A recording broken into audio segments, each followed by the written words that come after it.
Hi, everyone. Welcome to Spill the Tea Radio, where we interview awesome singer-songwriters and those who influence their lives. Spill the Tea Radio explores the journey, creativity, and inspiration behind the songs. My next guest was Prairie-born and moved to Ontario to pursue her career.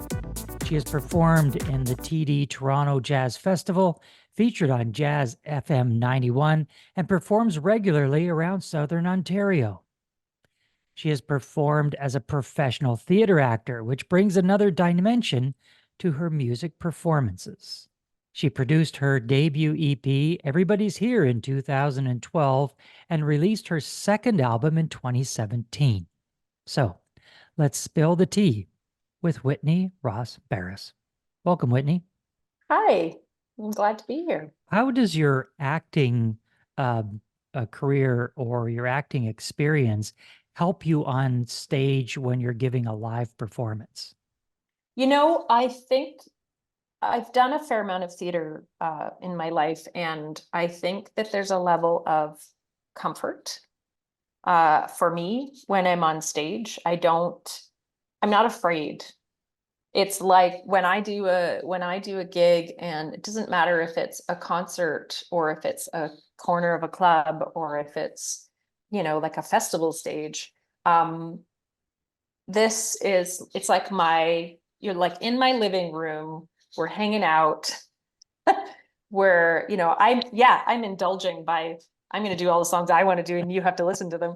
But it's an entire experience. It's not me versus you or me and you. It's we're all here together experiencing this whole thing. I think actually that part of that comes from, and you're going to laugh at me, but I did some clown training when I was in my early 20s, after I had finished university. Let's get into this clown training. I didn't even know there was such a thing as there really training. is. So there are two clowns in Canada, Mike Kennard and John Turner, and they used to do. They had a clown duo called Mump and Smoot, and they did a ton of theater shows, the festival circuit. They did all kinds of stuff, and they were trained in Pachenko clown. I mean, my understanding of it and my use of it is that it's very deeply rooted in who you are and the uniqueness that you bring to whatever performance you're having, but it also is really grounded in awareness. Say you're doing a show and your set falls down around you. Have you heard of, in improv, have you heard of the idea of yes and? Yes. Okay, so it's a bit like that. You sort of have to go, yep, this is happening, and we're going to do this with it. Doesn't mean that you have to shut down your show, but it kind of picks up what's happening. Someone's being cranky in the audience, you just take it with you, and everybody's heard it, so you might as well just use it. 15, 16 years ago, I got into this play. So this play we did in a sort of circus theme. And so I was the bearded lady, and they said, "Oh, you're a jazz singer, so you write songs, right?" And at this point, I think I had maybe written one or two. That's a bit generous, but I said, "Yeah, yes, of course. This is how I get into a lot of things in my life that I now enjoy. Is that I sort of blagged my way into it. So I was like, yeah, of course I write songs. And my brain was like, no, you don't write songs. You've never done that. And I said, yes, I do. So I started writing songs for this show. I wrote some songs, and such classics as Never Trust a Sausage and What Makes a Man a Mensch. Never heard again after that show. Well, let's get into one of the songs that Whitney wrote. This song is from the 2017 album titled The Bright Lunch Trio. Let's take a listen to singer-songwriter Whitney Ross-Barris with In a World Without Him. Rain is falling, cold as snow. Winter birds are quiet. Traffic keeps it steady in a world without him. Fallen fruit from summer trees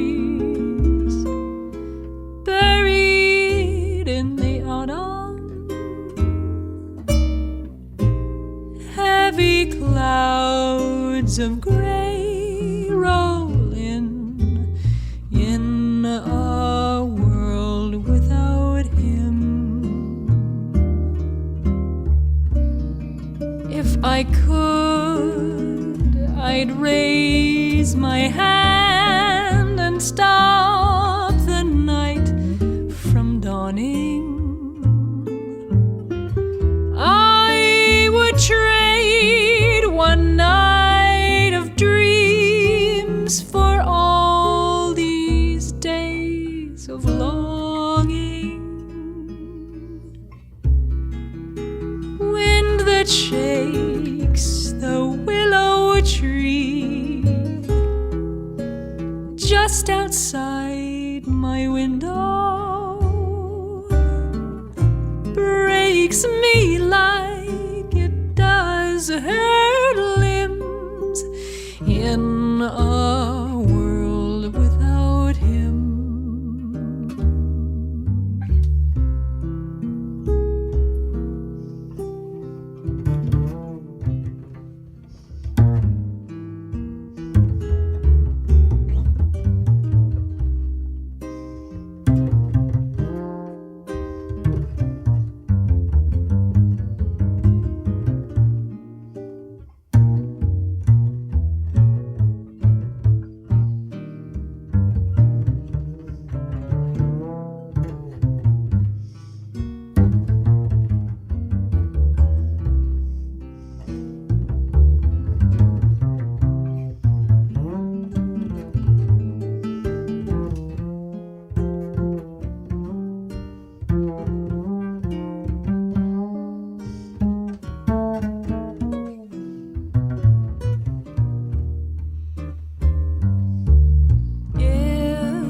If I could, I'd raise my hand and stop the night from dawning. I would trade one night of dreams for all these days of longing. Wind that shakes the willow tree just outside my window breaks me like it does her limbs in a world without him. In a world without him. That was Whitney Ross-Barris with In a World Without Him. I listened to the song. I have my own interpretation of what it might mean, but let's get it from the creator, the singer-songwriter. What was the inspiration to write that song? It was a song that just sort of came together. Sometimes songs live in a laborious world where you have it in your head for sometimes years and you can't figure out, as a lyricist, I can't necessarily figure out what it is. I try out different things, but that song spoke right away.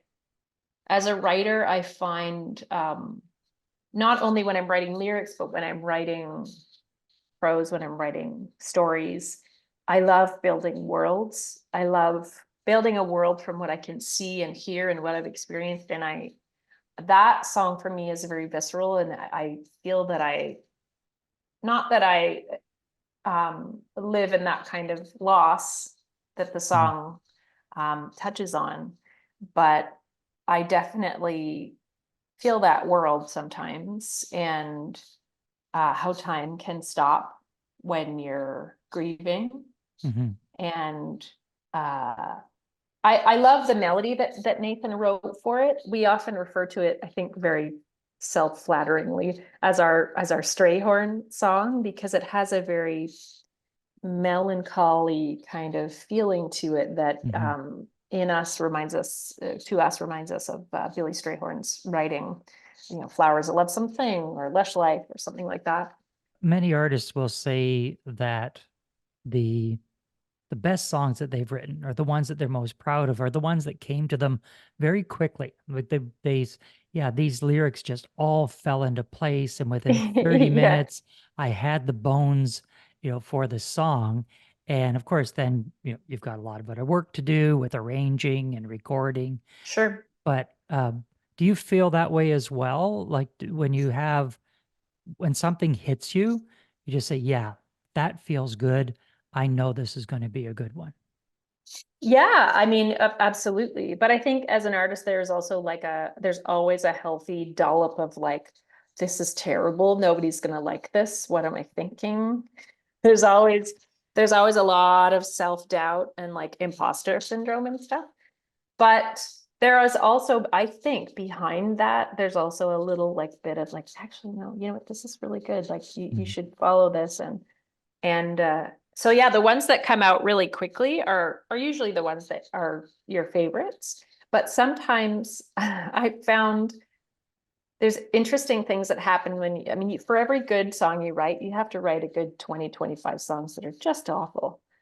But, and you really, really want them to be great, but they just struggle and limp along and they're just awful. But the great thing is that there are songs that are a little bit of both sides. There are songs that kind of tumble out and then you get really stuck on something, or you revisit them and go, actually, this isn't that strong. And then you think, wait a minute, there's that song I wrote that was awful, except for the bridge was interesting. And then you fly it in and then realize, oh, that's what it needed. So you can't just discard all the stuff that you write that you feel is awful, because it's often really useful to revisit. Now, on your album, Everybody's Here, you included a song written by your grandfather, Alex Barris. Yes. When did you discover that your grandfather was a recording artist? I didn't know a lot. My grandfather was a writer and a broadcaster, and that's what I knew when I grew up. And I knew that he was from New York and that he had moved here after the war. I knew he'd been a medic in the US Army. But after he died, my aunt kept saying, I've got this filing cabinet in the basement. You should come have a look because there's lots of music in it and stuff. Okay. Finally, I finally got a chance to go over and we hang out, which is great. I love my aunt Kate Barris. And we went through this. There were 2 file cabinets, just the sort of short ones with the 2 drawers, but they were full of, if it wasn't pitch after pitch after pitch after pitch of different ideas for shows and books and whatever, there was tons of music in there. And so there was stuff that he had co-written with other people that were full-length musicals that I didn't know anything about. There's some knowledge of it in the family that they just assumed I knew. And then we found these, there were 4 or 5 very like cardstock yellowed lead sheets that were handwritten, and they were dated 1941.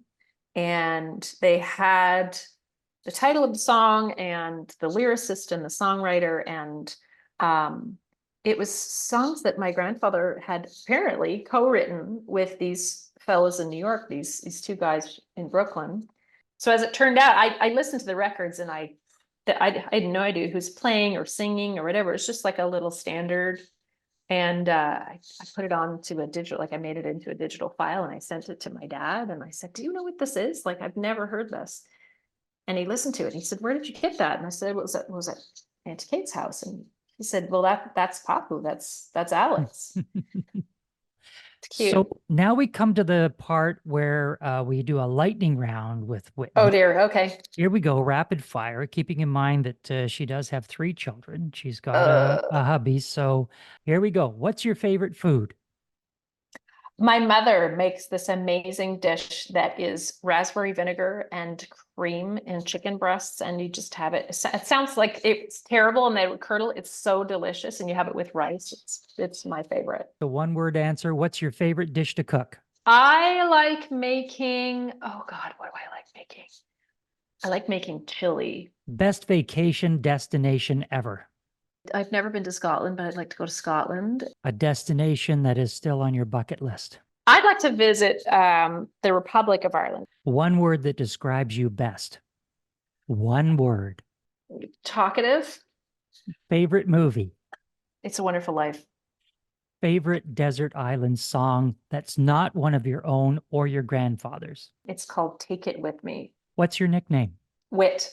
What's your guilty pleasure? I have the most atrocious, enormous collection of clothing because I love clothes. Who's your hero? My big sister has always been my hero. You have 3 children. Who's your favorite? I don't really like them, so it's really hard to pick. You're married to the Irishman. Yes, Here we go. What's his birthday? July. So my son's birthday is the day before 20 minutes before his birthday, July 25th. What's your 1966. anniversary? It is 080808. So we were married on August 8th, 2008. What's the pet name you have for your Irishman spouse? Hey, you.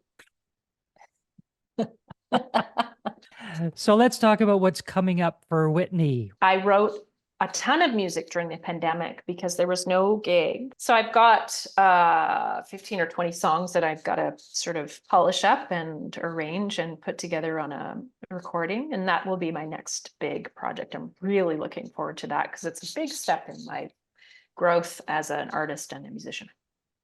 We have been in conversation with Whitney Ross-Barris. Whitney, thanks so much for being with us. Thank you for having me. What a pleasure.